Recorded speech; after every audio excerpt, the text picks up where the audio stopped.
말씀의 제목은 소돔과 고모라 시즌 2라고 그렇게 정해 보았습니다. 후기 사사 시대는 굉장히 사회가 어둡습니다. 사람들은 저마다 각자 자기 자신이 왕이 되어서 자기의 소견대로 옳은 대로 그렇게 마구잡이로 살았던 시대가 후기 사사 시대입니다. 저는 사사기 후반부를 묵상하면서 오늘날 한국 교회와 우리 사회의 모습이 떠오릅니다. 성도들은 말씀대로 성결하게 살아가려고 부단히도 발버둥 치면서 오늘을 살아갑니다. 하지만 하나님을 믿지 않는 이 불신 세상은 성도들을 타협하게 만들고 그리고 동화시켜서 아주 집어삼키려고 포효하는 사자처럼 무섭게 세상이 우리 교회와 성도들에게 달려듭니다. 이러한 개인과 사회의 모습을 신학적으로 매우 통찰력 있게 분석한 신학자가 있습니다. 미국의 라인홀드 니부어라는 기독교 윤리학자입니다. 1932년도에 출간된 책인데 이 책 제목이 도덕적 인간과 비도덕적 사회라는 제목의 책입니다. 이 책은 신학을 한 모든 목회자들은 다 알고 있는 굉장히 유명한 책입니다. 그리스도인 개개인은 도덕적으로 그리고 양심적으로 그렇게 성결하게 살려고 애쓰는데 이 사회가 그렇지 않다는 거예요. 도덕적이지 않는 이 사회는 개인을 집어삼키려고 한다는 거예요. 집단이라는 이름으로, 때로는 국가라는 이름으로, 때로는 애국심이라는 이름으로, 혹은 이데올로기라는 이념으로 개인을 집단화시켜버린다는 거예요. 그래서 개인의 인격이나 개성이나 개인의 어떠한 그런 것들이 사라져버리면서 집단화된다는 것이죠. 그래서 결국 개인을 타락시켜서 그 사회 전체가 비도덕적인 사회로 전락시킨다는 내용이 바로 그 책에 기록되어져 있습니다. 여러분, 최근 뉴스에서 요즘에 전 국민을 아주 경악하게 만드는 범죄가 있었습니다.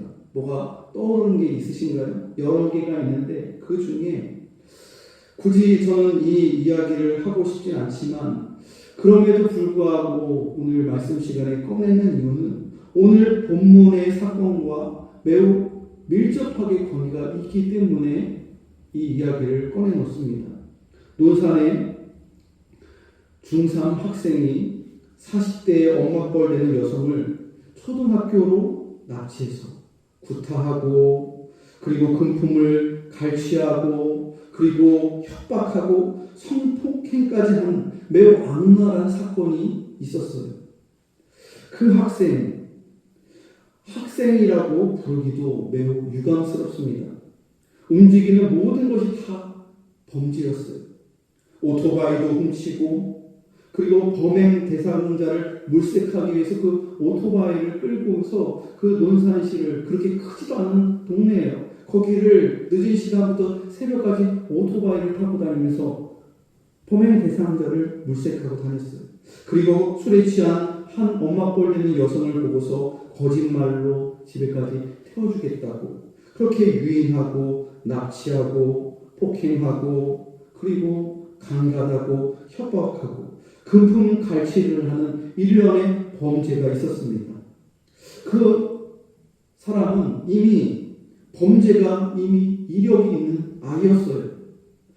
저는 청소년 범죄가 점점 흉악해지고 그리고 비인간화되는 모습을 보면서 저의 개인적인 의견은 촉법 소년제도는 오늘날 이 시대에 맞지 않는 법이라고 그렇게 생각을 합니다. 이 아이는 더 이상 아이가 아니에요. 악마가 그 안에 들어간 것이죠. 사탄 마귀가 그 아이를 아주 오랜 시간 동안 비인간화시키고 악마화시켜서 그런 범죄를 양심의 거리낌 없이 웃으면서 저지르는 악마가 되어버린 거예요. 아주 사탄 마귀 새끼의 자식이 되어버린 것이죠. 이런 범죄가 다시는 재발하지 않도록 저는 이번에 법이 올바로 작동되어야 한다고 생각합니다. 마땅히 벌을 받아야 돼요. 나이가 어리다고 해서 그냥 솜방망이 처벌로 하려는 그러한 사법부의 그러한 모습이 옳은 모습이 아니라는 것이죠. 여러분, 오늘 본문의 사건은 베냐민 지파 기브아라는 성읍에서 일어난 이와 유사한 사건이 있었습니다. 레위인은 처벌되리고 장래의 집에서 매우 늦게 출발했습니다.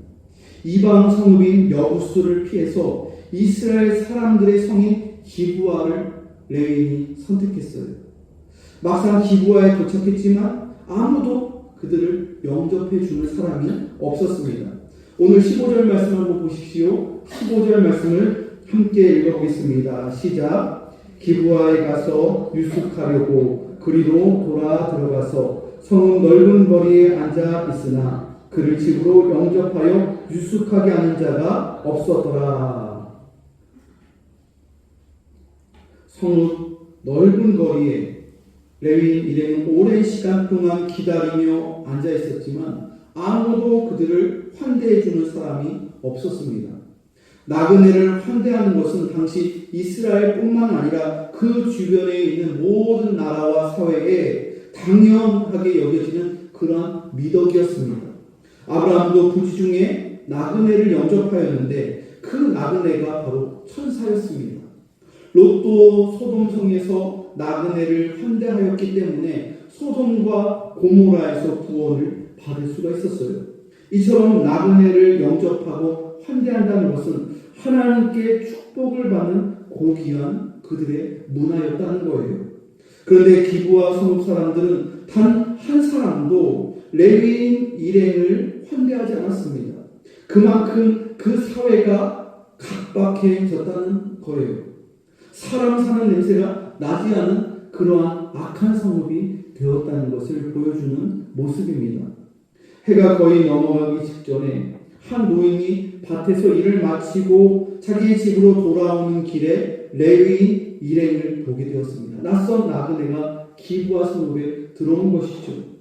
노인은 이 레위인 일행을 환대합니다. 16절에 보면 노인에 대한 정보가 나와 있습니다. 16절에 보면 그 사람은 본래 에브라임 산지 사람으로서 기브아에 거류하는 자요 그곳 사람들은 베냐민 자손이더라. 이 말씀이 무엇을 의미하는 겁니까?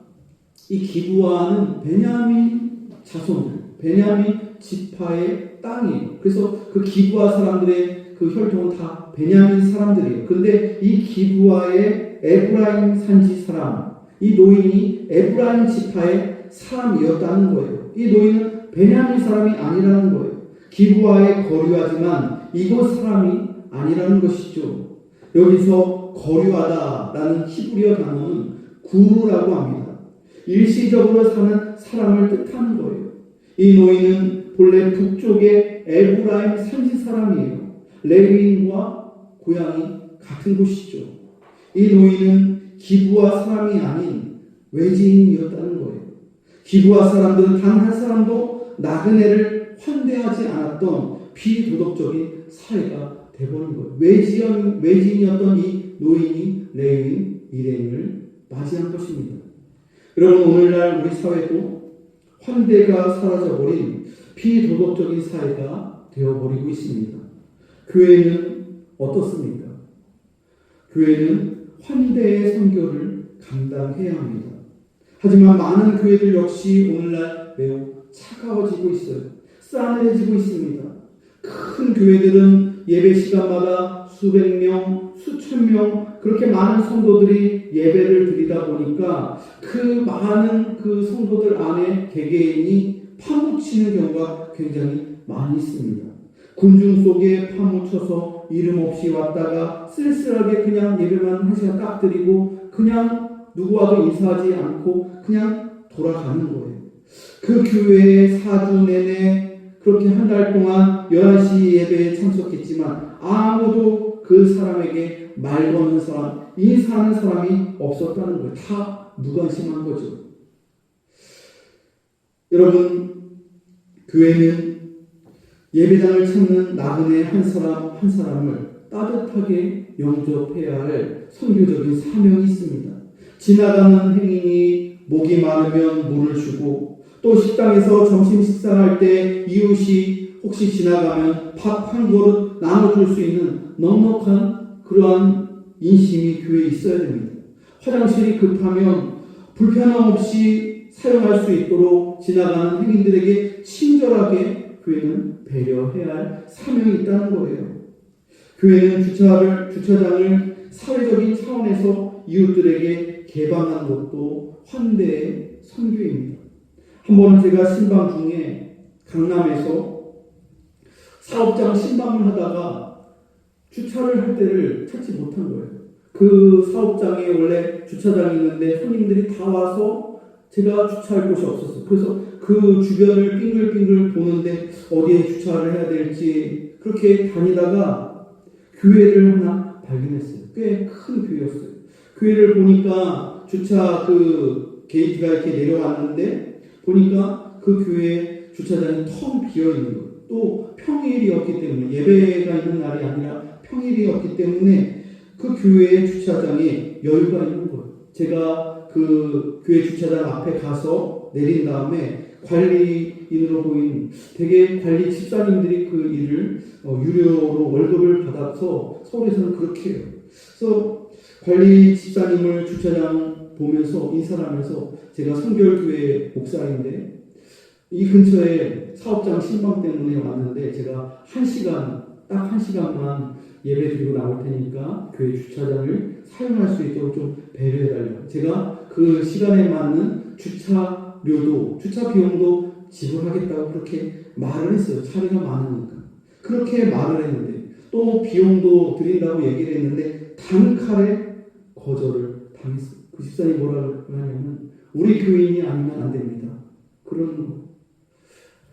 주차장이 비어 있는데 그리고 또 제가 주차 비용을 낸다고 하는데도 안 된다는 거. 저는 그래도 교회인데 그런 마음으로 교회가 있으니까 여기다가 대고 신방할 수 있겠다. 그런 마음으로 도움을 청했는데 그렇게 거절을 당하면서 속으로 생각을 했어요. 저 교회는 참 각박하구나.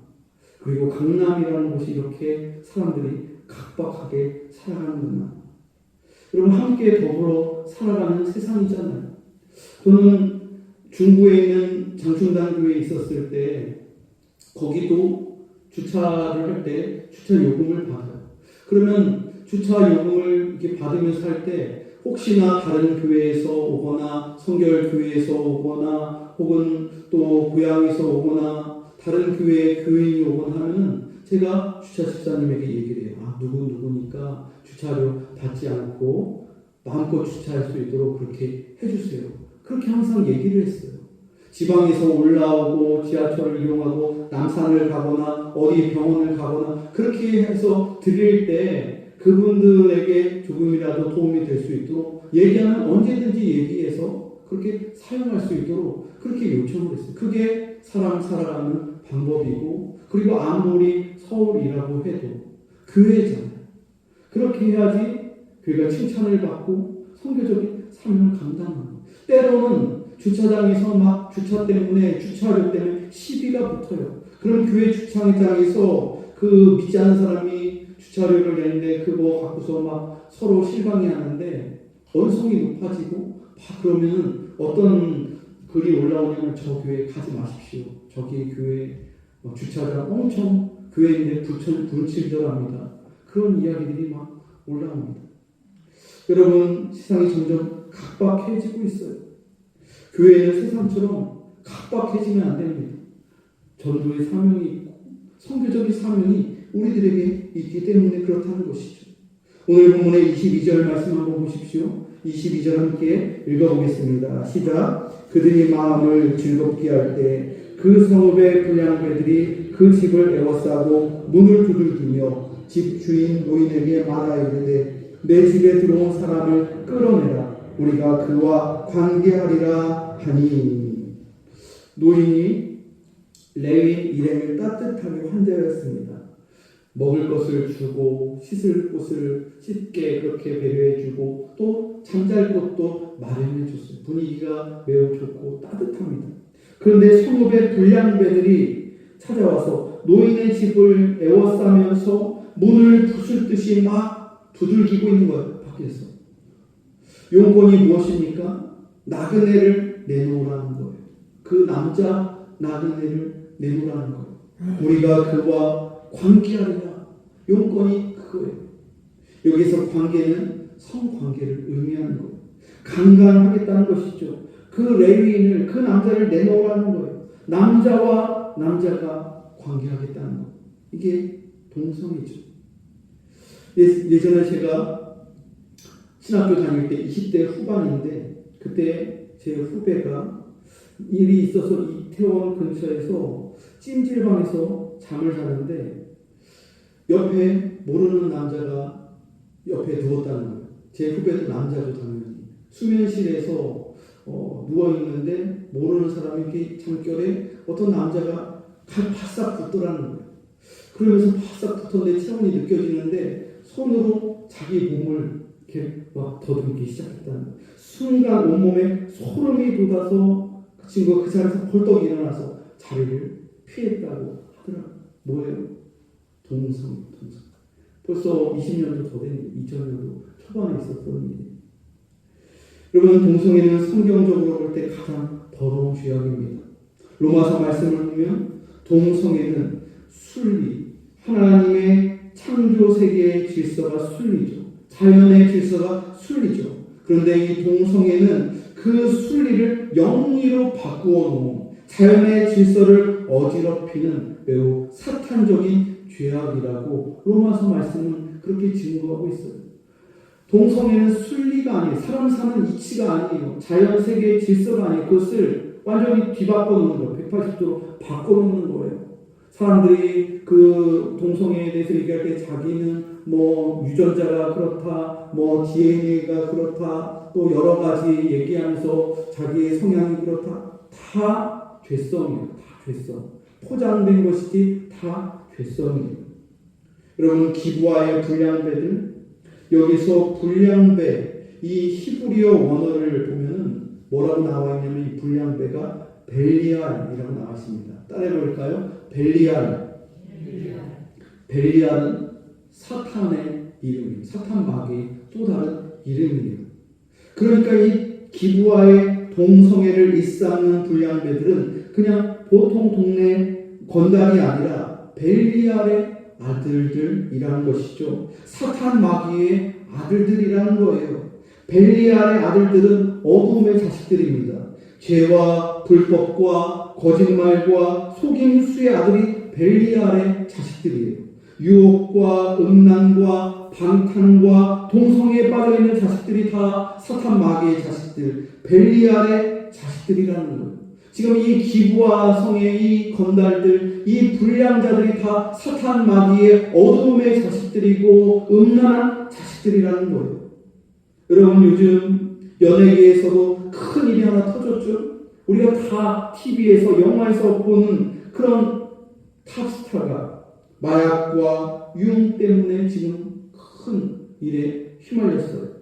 톱스타 연예인과 거기에 또 재벌 3세와 연예계의 지망생들이 마약 파티를 벌이고 음란 파티를 연 거예요. 우리 사회를 매우 어둡게 하는 사탄 마귀적인 그러한 범죄이죠.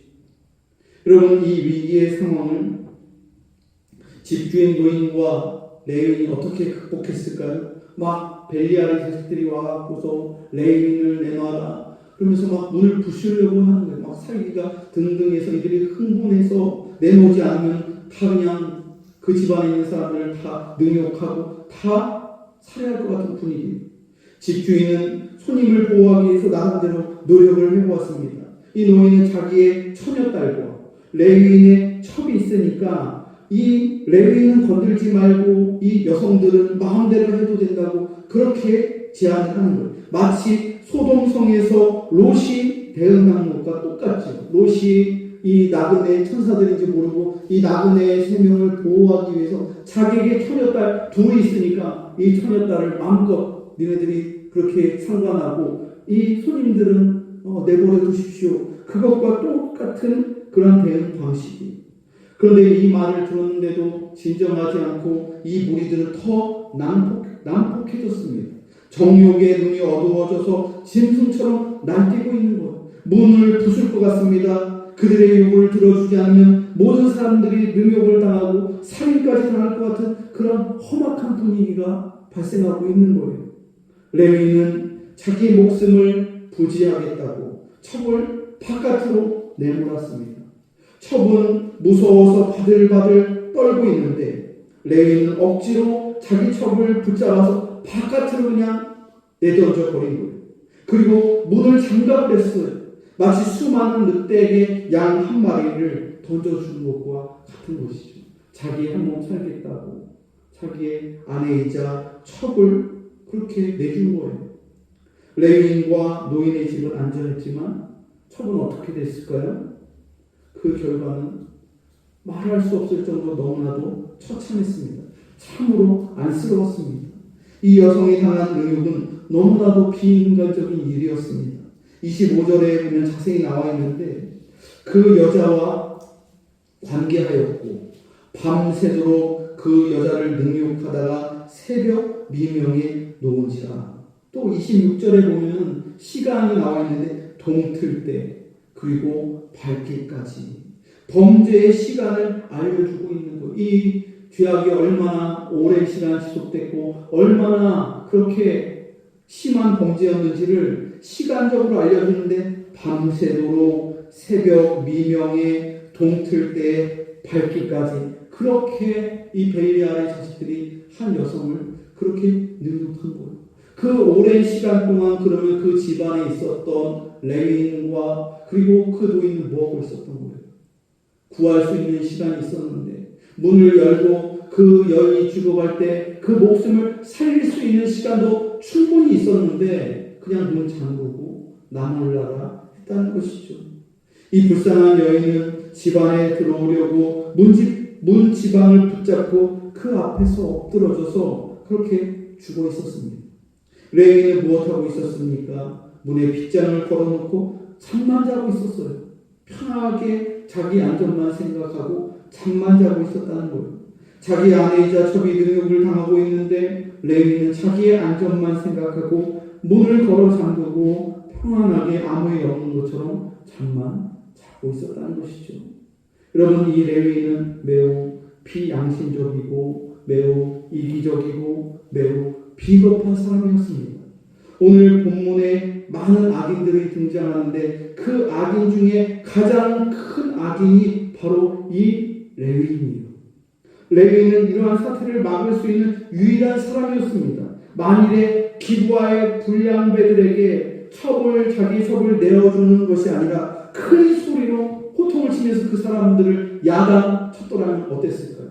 레위인의 신분으로서 그 불량배들에게 자신의 신분을 드러내면서 나는 레위인입니다 라고 외쳤다면 어떻게 됐을까요? 나는 실로 하나님의 그 거룩한 성 실로에서 하나님을 섬기는 거룩한 성직자입니다. 당신들의 행위는 여호와 하나님께서 보실 때 매우 악한 범죄입니다. 그 죄악을 당장 멈추시기 바랍니다. 이렇게 그 불안당들에게 자기가 하나님을 섬기는 거룩한 직분자이며 레위인 것을 말했더라면 어떻게 상황이 바뀌었을까요? 여러분, 이렇게 자신을 희생하고자 하는 마음으로 죄인들에게 자신의 신분을 이 레위인은 노출해야 했습니다.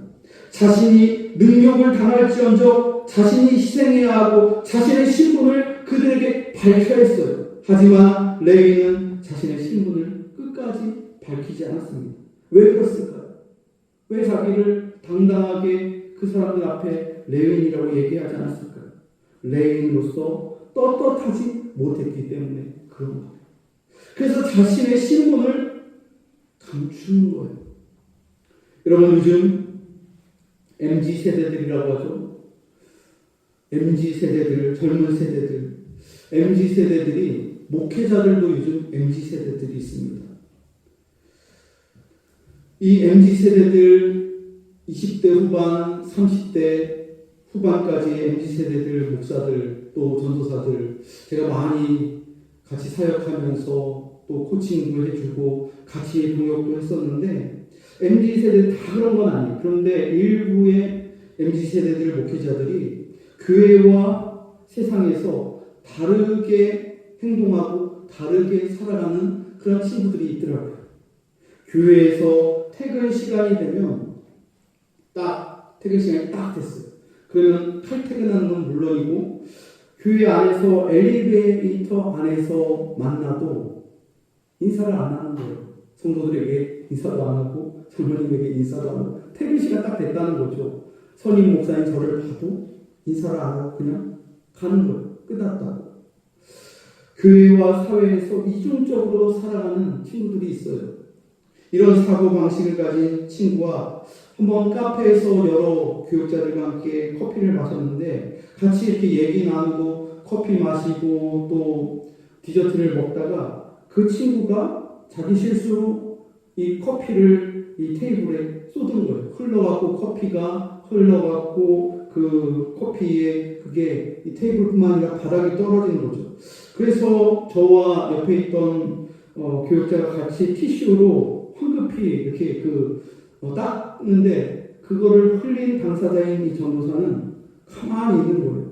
그러면서 저한테 그러는 거예요. 목사님 이러면서 왜 손님인 우리가 청소를 하는 거죠? 손님은 왕이잖아요. 종업원을 부르는 거예요. 그러면서 종업원을 막 시키고 막 부리는 거예요. 저는 깜짝 놀랐습니다. 그 정도는 자기가 실수했으면 자기가 치우는 것이 어떻게 보면 에티켓이고 그런데 손님은 왕이잖아요. 손님이 하라는 대로 당연히 종업원들이 와서 치워야죠. 이런 사고방식을 갖고 있는 친구가 있었어요. 교회에서는 근무하는 시간에만 전도사이고 교회 건물 밖이나 퇴근 시간 이후면 전화도 안 받고 그냥 전도사가 아니라는 거예요. 이런 친구들이 아쉽지만 점점 많아지고 있어요. 여러분 교인들은 어떨까요? 교인들도 비슷합니다.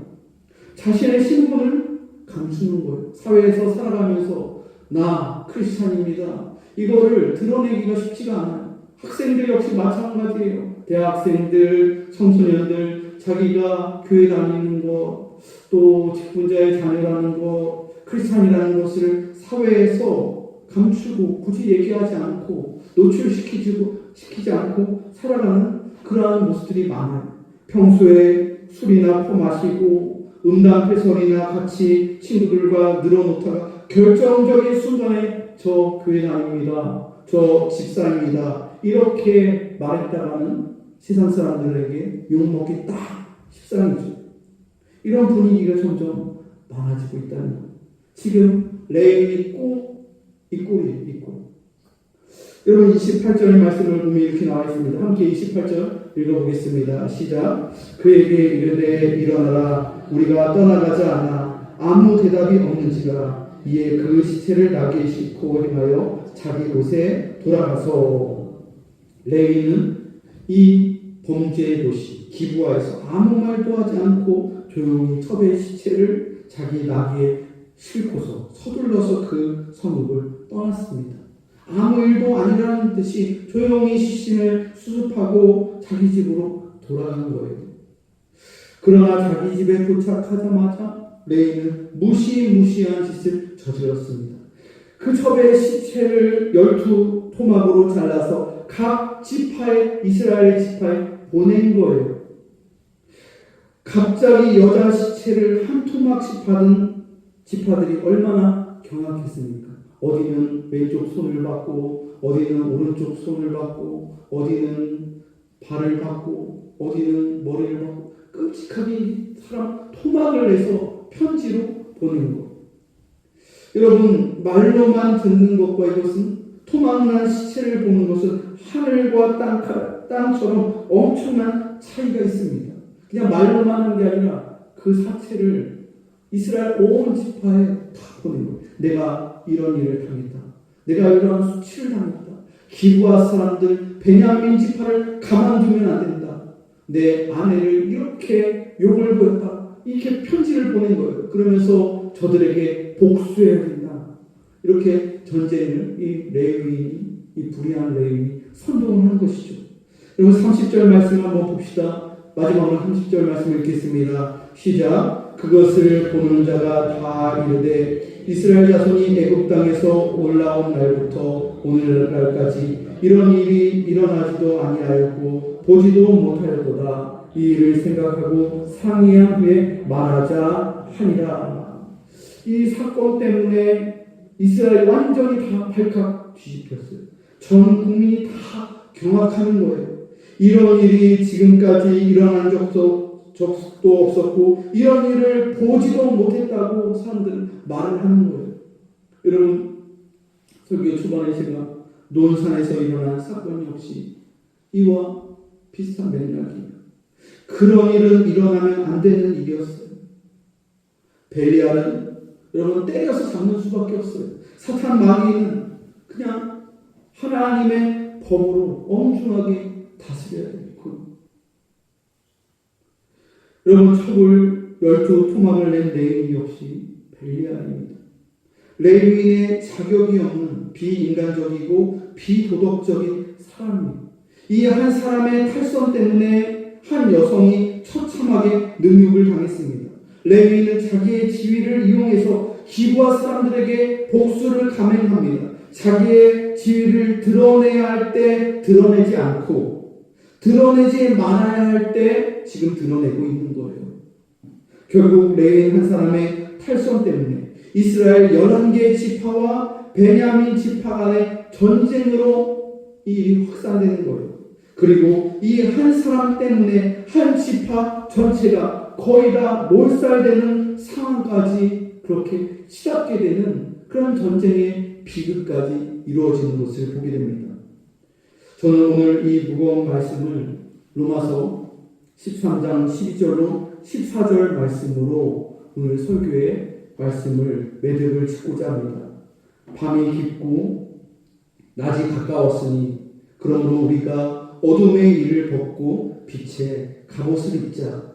낮에와 같이 단정히 행하고 방탕하거나 술 취하지 말며 음란하거나 호색하지 말며 다투거나 시기하지 말고 오직 주 예수 그리스도로 옷 입고 정욕을 위하여 육신의 일을 동하지 말라.